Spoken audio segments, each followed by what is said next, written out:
This is kind of part two. I showed in another video installing the abutment seal inside the gun. Well, this one is going to be in the spring and plunger, and this is the one that I've already reworked. It's ready to go. It's got a 1938B spring. It's got a new seal cup there from and a new foam washer, and that's for model 25 works in these guns in wide body, these old ones, and it's got a 7/64 air tube overboard, and so I'll make a quick video and show you how I install them. Of course, put a little oil on your seal, and you don't have to drown it, and put just a little bit on that. You've got to remember that oil gets in there, it affects gets in that shot tube, it affects the accuracy. So you don't want to get it where it just keeps soaking the barrel down, but you do want some on there. And okay, the biggest trick about these is, of course, this is for those that don't know. There's some guys out there may have a better way, I don't know, but this is, everything is the way I do it. It may not be the way that you would do it, and that's fine. But anyway, you get your rod that will fit up inside there. That's for a guide, and I always put a little grease back here where the lever is going to hit, right back in here on this plate. I'll show you right in there. And on this one, you can see, I don't know if you can see it now or not, but it's got a little wear right in there. Let me get over where you can see it. Got a little wear right in there where it's been catching on the sear. It's been cocked. And so what I'm gonna do when I put this back in there, I'm gonna turn the other side down where it's a nice and smooth and clean, and makes for a little better trigger and puts that wear up out of the way. But then just take your assembly, just hold your gun up, and you can see through the abutment washer in there, and just guide it down through there. And sometimes this is a little tricky, but you can do it. It just takes a little time. There we go. Okay.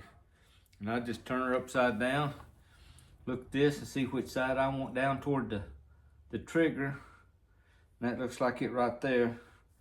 Now these wide bodies, they're a little harder to get started than like the 1938Bs, but it's not tough. It just takes a little bit.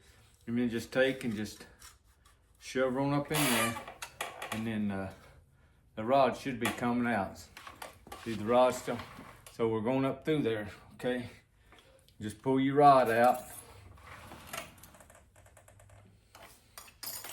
and take a screwdriver. Well, it turned kind of sideways on me, so I'll show you what I do. I've got this big wide blade screwdriver I had from when I worked at Caterpillar many years ago. Matter of fact, this gun belonged to the guy that I worked with the most when I worked for Cat back in the mid to late 70s and early 80s. And anyway, if that screwdriver fits just right, and then square that rod up in there, the plunger assembly, and get that straight. Then on this gun, this is my regular. This is what I use on the 1938Bs and about most everything, except when you get to these wide bodies, it's narrow down in there. You'd think being a wide body would be wider, but it's not. So I removed these right here. I think those are 1/8 inch. I'm not sure what these are exactly, but these are smaller. Let me get a mic while I'm doing this that somebody may need to know.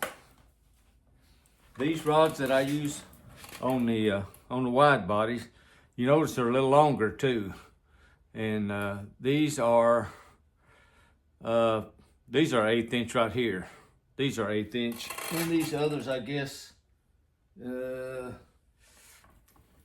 ones for the others is 160 thousand, so they're a little bit bigger. I don't know what that breaks down to in 30 seconds or whatever, but the small ones are 1/8 inch. and they work pretty good. And you have to put them down in there. And sometimes I have to get back here where you can kind of see. Just take my tool off, look down in there, and place them down in there. Make sure they're on the spring, and then fit my tool back up here.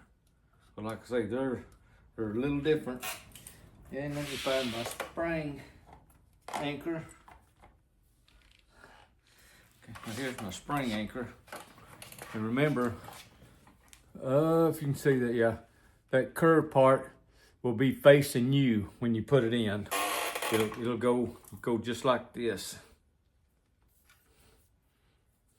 You go in the gun just like this. And in these, they don't have a cross pin that it hooks into. It's got a notch up in there. At the end of that will go through. It's got a notch. It's different than the Red Riders and some of the others. But you see how tall that is. But okay, we're going to slide it on down in there. Okay, she hit bottom. Okay, I feel the spring tension. Okay, I'm gonna push it down till I see the spring. She's a little stiff because of 1938B. Okay, felt like it went in, but before you go any further, you need to pull it out. And you need to get your flashlight. In my case, you need to. And you need to look in there and see if it went, and it did. It went. I don't know if you can see down in there or not. I don't know if you can see, but anyway, it's hooked in there. And you want to make sure that's hooked, whether it's on this, a 1938B, or what.